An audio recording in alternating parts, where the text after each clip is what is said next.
Hi, it's Paul for Model Builder International. If you want to get notified about new videos, don't forget to subscribe. The link's down there underneath. So what we're going to look at today is a new kit from Flyhawk. This is a 1/700th HMS Penelope. This is the deluxe kit with the extra brass and Photo-etch.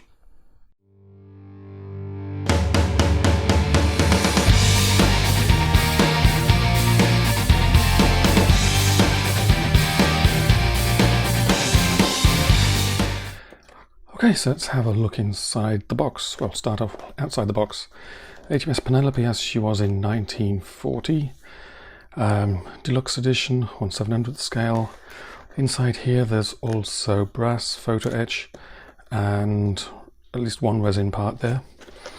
On the box side, QR codes. On this side, pictures of HMS Hermes, the 1937 Coronation Fleet Review kit that's out and we reviewed already, and HMS Prince of Wales, which should be coming out shortly. So let's have a look inside the box. Start with a nice picture of the box art, and on the back some information about the ship as well. There'll be a lot more information on the website about the ship as well, which is quite an active ship. And basically all the photographs in this video are on the website as well, along with more photographs, and they'll be in higher resolution as well, so you can get a better close-up view. So now we've got the instructions. This is quite a thick set of instructions actually. It's on, maybe it's thicker paper than they used to do. So what do we got? There's two types here. We've got all the sprues. There's a lot of sprues there. Going through the usual instructions, I'll go through these step by step, as always. Usual colour coding to help you identify things. They come down to, you've got, what's that? Two different colour options by the looks of it. I have to look at those. One might be pre-war, I doubt it, but the basically two colour options there. So we'll have a closer look at those. Interesting thing here, we've got a set of instructions for sea fox and walrus. So we'll have a look, see if we can see what those are about. And this looks like maybe that's an addendum sheet to the instructions. So we'll have to have a look at that as well. And then we come inside. I'll just get all the paperwork out of the way. We have lots of individually bagged sprues.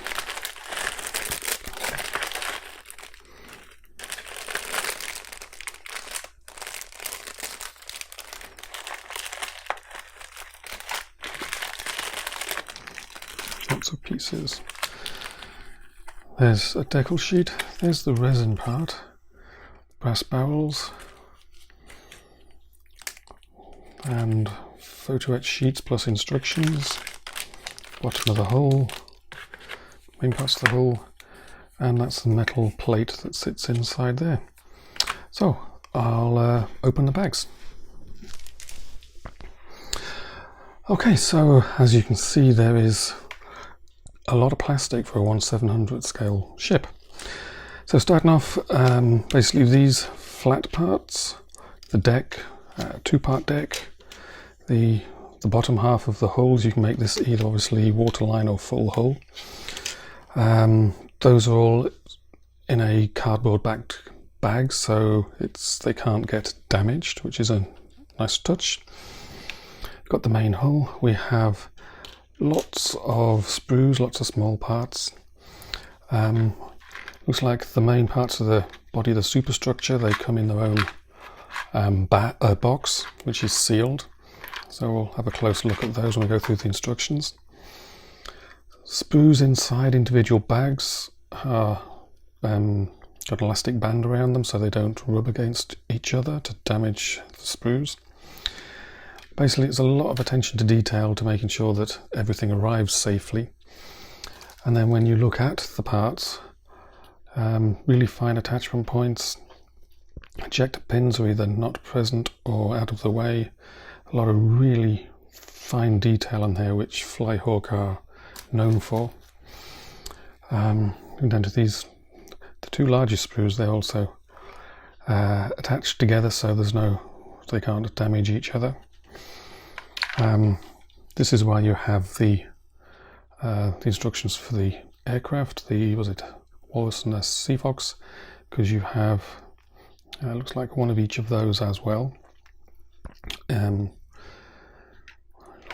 Slide molded turrets, they look hollow. Got a stack of sprues here that are got raised parts on the edge of the sprue to keep them safe, so when you put them down they don't touch the ground, and again they're all taped together. They're all got an elastic band around them all so they don't get damaged. There's some really small parts in there, and I've not taken these out, but decals there, you can see there's a resin part there. I have to look that up to see what that is. Two sprues, the 2 frets of Photo-etch. It's extra. The instructions for those are in there. We'll go through those as well. And there's the barrels. I saw a sprue here somewhere with brass with the barrels on it. So obviously those get replaced by these. As you can see, it says Deluxe Edition at the top of both of those. So, as always from Flyhawk, a really impressive level of detail, a lot of attention paid to how things are packed and stored inside the box and how they're going to arrive with you. Yeah, so everything looks up to their usual standards. I can see there's plate detail on the side of the hull here, along with recessed portholes. So that looks really nice. Right, let's go through the instructions and have some close-up look at some of the parts. HMS Penelope had an eventful war record, and she didn't survive the war. She was sunk in 1944. Basically launched 35, commissioned in 1936, spent a lot of her time in the Mediterranean. She was involved in the Norway campaign in April and May 1940, and she ran aground off Norway in 1940, and that looks very much like what the box art is displaying there. And it's correct as well, because we've got an aircraft catapult in the kit that places this ship in 1940, since that was later removed sometime in late 1940, 1941. And it'll fit in well with the fact that after she ran aground, she spent a lot of time getting repaired. And this is the second kit of the Arethusa class that Flyhawk have done. They've already done HMS Aurora, and they did another version of her when she was the Chongqing with the Chinese Navy. So now they've moved on to a second ship of the class. Maybe the first two ships will be done at some point, we'll see. So overall, and the thing you might have heard about her later is she was damaged in the Mediterranean quite often, actually. She was holed forward and aft by near misses during air attacks on Malta. She was docked and repaired at Malta dry docks. She was attacked by German planes, and basically she had so many shrapnel holes that she was nicknamed HMS Pepperpot. And then what they did was they plugged these with long pieces of wood, so she became nicknamed HMS Porcupine. And this image here, it's a poor quality, but hopefully you can see the pieces of wood jammed in all the holes. And then she sailed off for Gibraltar, sort of gingerly with the timbers in place, and collected more damage, and but made it to Gibraltar. And then she had big repairs in the United States and came back and was sunk, as I said, sunk in February 1944. So anyway, a bit about the kit itself. I've been showing you all these bits and pieces. We got 378 plastic parts on 25 sprues, 129 PE parts, 14 brass parts, a resin part as well. That is a lot of parts for a 1/700th scale kit of a light cruiser.